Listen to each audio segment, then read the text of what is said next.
એમાં વિક્રમ ઠાકોરને હું ખાસ કહેવા માંગુ છું કે ઠેગણા દોઢ ફૂટિયા, તારા પ્રોગ્રામ ક્યાંય થતા નતા. ઠાકોર સમાજે અને ઠાકોર સેનાએ સમર્થન આલીને તને પ્રોગ્રામ ને કે મહેસાણાથી આ બાજુ તું પ્રોગ્રામ લેવા તૈયાર નતો પહેલા, બરાબર? એટલે તારી મર્યાદામાં રહે. બધાને હુલિયે ચડાઈ અને આખી આવડી મોટી સમાજ ભેગી થઈને 16 મુજાનું બંધારણ કર્યું, લડા ઉડાડવા ફરી રહ્યો છે.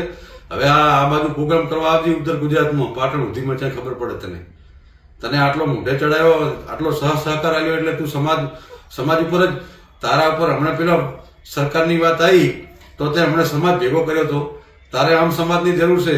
તે કેવા પિક્ચર બનાવ્યા છે આજ દાડા સુધી, છોકરાઓને દારૂના રવાડે ચડ્યા, પ્રેમના ગમમાં ખાઈ ખાઈને આવા તો તે પિક્ચર બનાવ્યા છે, આવા તે સોંગ બનાવ્યા છે, અને પાછો નીકળી ગયો સમાજની વાતો કરવા. મર્યાદામાં રહેતી, બરાબર? આ નતું બોલવું પણ આ સમાજના તારે સમાજની ઇજ્જતની વાત આવી ને આ કેવું પડે રહ્યું છે. એટલે તું તારી મર્યાદામાં રહેજે ને હવે પ્રોગ્રામ કરી